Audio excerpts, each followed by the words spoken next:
usually with like an inner lining of copper, because copper conducts heat very well, very efficiently, very evenly. The stainless steel protects that copper from the acid of the food. You might have always heard, don't put tomatoes in specific pans. Like, you don't put tomatoes in a cast iron because it will leach out the iron of the pan. Don't put tomatoes in copper. Don't put tomatoes in certain, because they're high acidity products. Okay? So in a non-reactive, just means that you don't want that acidity to react with the pan, which what causes the leaching of the metal into your product, which will give it an off taste. Could also be poisonous depending on the pan. So enamel would be okay? I'm sorry? Enamel? Yes, enamel should be fine, but I've actually never seen enamel that you can put directly on the stove top and with a handle that you can use. Personally, it's not something I would ever use here in our kitchen, first of all. What's the best non-reactive bowls or non-reactive cookware? You just really need to go to your kitchen store and find them. Made of what material? Stainless steel. Stainless steel. Okay, stainless steel. How about anodized aluminum? Calphalon, that's what it is. Well, I have Calphalon at home. I have the anodized. I also have non-stick, because I have people who don't know how to cook at my house. So the bad guy is aluminum. The bad one's aluminum. Bad guys are aluminum, copper. Okay. I haven't had any problem with mine. Because that's what I use, but I don't use that. I have visionware, which is glass. That would be fine. Glass is. There's no problem with glass. The only thing when you're talking enamelware, you also are talking other ceramics. You know, I can't really give my opinion on those, because I never know where they're going to come from. I mean, there's some that come from other countries that shouldn't have chemicals in it that we've banned because it's bad, and that those might be fine there, but you know, that's an unknown product. Cordingware would be fine. Yes. Oh yeah. No, cordingware is fine. Again, glass or ceramic that is readily available in the United States for cooking purposes is fine. No problem. Basically, all I'm going to do for the chocolate ice cream, what you add to it, you bring your cream and your milk to just scald, okay, which is just under boil. You add your chocolate at that point. You're going to whisk in your chocolate until it is completely gone. That's it? I'm sorry. Just a little bit. No, somebody wants some up there. Well, She's just in the specifically class. for this, because it's part of my trio, I use the bittersweet, which is the unsweetened Valrhona. I decided I wanted a milk chocolate ice cream, so I wanted to use the milk chocolate Valrhona, and I did a white chocolate cocoa crab. You can make ice cream however you want. That's more your personal, what you want to do with it. This is just specifically for this. You want to use dark chocolate, you might have to adjust the cream. It might be a little too strong, and it might get a little thick. Okay, which will give you a very firm, very rock hard ice cream. So you might have to play with that a little bit. Okay. At this point, I'll show you the proper method, and then I'll just do it the regular way. I know it's not that hot. Hey, is anybody hungry for chocolate? Can we pass out chocolate? Okay, I think you're getting a little hungry for chocolate, you all. So let's pass some chocolate. Is this Valrhona or? That's all Valrhona. That's everything that you see there except for the middle one, which is the Manjari.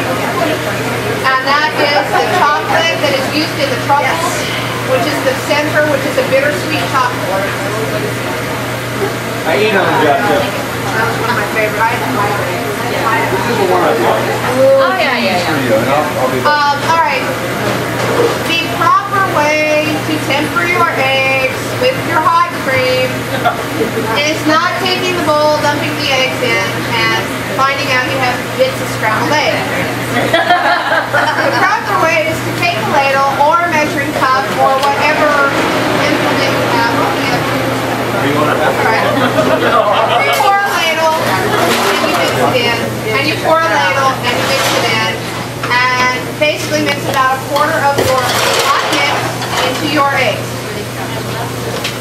Okay? We're going to pretend we did that. It's like television, but not. What were you doing with the egg? Were you tempering the eggs? I was. You all know- missed that. You were wandering around. I missed it, but did you all understand what tempering is? Because it's like a really important. Okay. Basically, so eggs don't turn scrambled. Okay. I missed it. I missed it. Basically, you're going to add your eggs and your sugar. Whisk them together. Do not whisk them in advance.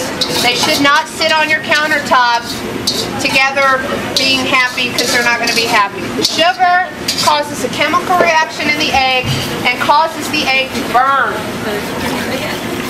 So really, when you're ready for your eggs, you should actually mix them up and use them right away. The longer they set, Do you use room temperature eggs or cold eggs when you're cooking with eggs? depends on what's been sitting out. If it hasn't, I use cold eggs. It doesn't matter. Which is better generally for baking purposes? Doesn't matter? It depends on the purpose that you would be using them for. So there's no rule. Okay, that's good answer. If you're going to make an angel food cake, use room temperature eggs. Your egg whites will whip higher. You'll have more volume in that. It doesn't smell like chocolate anymore. Garlic and chocolate actually I smell garlic. really aren't that bad. That's the chicken. Garlic Hey, yo, we did a garlic class the other time, and we had garlic ice cream. Did you the garlic ice cream? We had garlic cinnamon ice cream. It's toasted garlic, and it was delicious. I think all restaurants should have it. I made olive oil ice cream. Olive oil ice cream? I had it very fun. Yeah, they have I had to say I had to take it off the menu because people were afraid to try it, but I had white truffle mascarpone ice cream. What's wrong with that? You wouldn't eat it. It's like cheesecake. I wouldn't eat. Well, actually, I had cheesecake ice cream on the menu too. At this point, what I have on your list is that you need to strain it. You need to strain out all the egg bits that don't mix in. Whether it could be shells, it could be possibly a cooked piece of egg, whatever it is, strain it out. I have what says a fine mesh strainer. A fine mesh strainer for us is a China cap, otherwise known as a Shinla. If you do not have one of these, you need to get some cheesecloth. Put it in a strainer. Usually you have the bowl type. Put the cheesecloth in a strainer. Make sure you have it all over the side so it doesn't fold in on itself and then you lose the point. If you do not have a fine mesh strainer, that's the best thing you can do.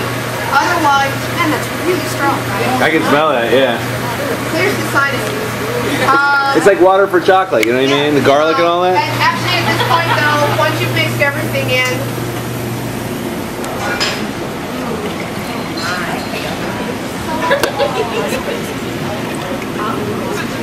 This is a good part of the job. I like this part. I burned my tie last time, so hopefully I won't this time. You burned your tie? It was a burner over a burner though. It was over a burner. all right, just so you understand what I mean by the egg bits. We'll always get egg bits. Anybody have an idea why this is called a China cap? Do you have any idea why it's called a China cap?